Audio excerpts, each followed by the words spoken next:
Chers amis du Petit Ballon et bonjour Jean-Michel Delu. Bonjour Martin, bonjour à tous. Comme au stade un peu.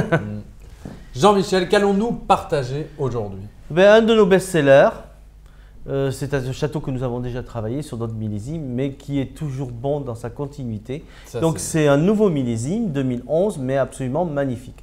Donc la famille Le Gris de la Salle, depuis 4 générations, travaille sur cette propriété, qui est un Bordeaux supérieur, mais qui dans le style, la finesse, je trouve, ressemble énormément à un Saint-Émilion. Trop bien. On a 70% de Merlot dans cette cuvée, 20% de Cabernet Franc, et 20% de Cabernet Sauvignon et 10% de Cabernet Franc. Il ne faut pas mélanger les Cabernets.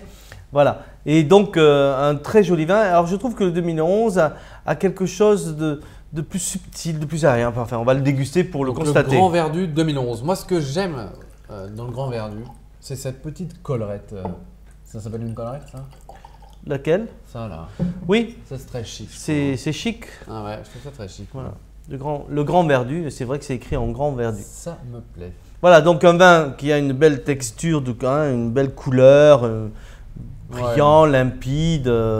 Voilà, donc on a des reflets violets. C'est un vin qui est encore jeune, mais qui a commencé son évolution. On le voit sur le côté du disque. Tout à fait. Au nez. C'est fin. C'est à la fois fruité, légèrement épicé. Tout est subtil, tout est délicat, tout est suggéré. Et c'est vrai, et c'est très très fin. Et donc ces 2011, j'ai trouvé ça formidable, beaucoup plus aérien, beaucoup plus fin que les millésimes 2009-2010, qui étaient de très beaux millésimes, mais beaucoup plus concentrés, moins subtils. Là, on a quelque chose de féminin en plus, je trouve. D'accord. Peut-être pour ça que j'aime bien. Ah, c'est certainement pour ça. Et en bouche?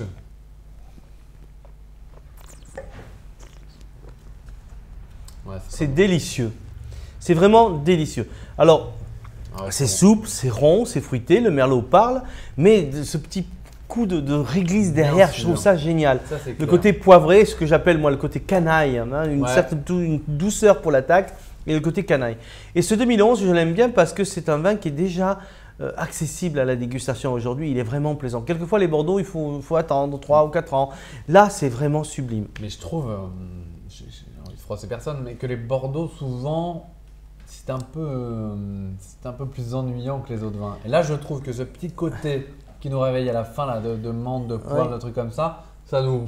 Parce qu'on a fait ça, on a soigné la vinification, on a extrait la meilleure du fruit, mais on n'a pas oublié de laisser aussi ce qui fait l'équilibre, c'est-à-dire l'acidité, la fraîcheur, les tanins, etc. Mais saupoudrer juste comme ça, pour donner ce petit caractère en finale qui réveille le vin comme ça. Et je trouve ça formidable. C'est un vin, alors personnellement, il faut plutôt le boire jeune, dans les 3 ou 4 ans, je dis ça.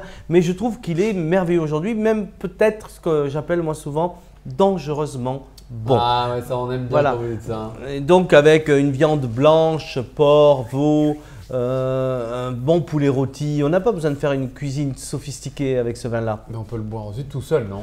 Tout seul ou avec quelqu'un. Non, tout seul, sans plat. Oui, charcuterie. Mais je trouve que, voilà, juste pour grignoter, une bonne terrine, quelques tranches de saucisson, une saucissonnade comme on dit, c'est pas mal. Mais moi, voilà, poulet rôti, c'est mon image. Voilà. Un poulet rôti avec des pommes sautées, c'est formidable. Trop bien. Jean-Michel, fabuleuse découverte. Voilà. Merci beaucoup. Merci à la famille Le Gris de la Salle de nous offrir un Bordeaux toujours top. Le Grand Verdu 2011, magnifique, j'adore ça moi. Bonne dégustation à tous. Bonne dégustation.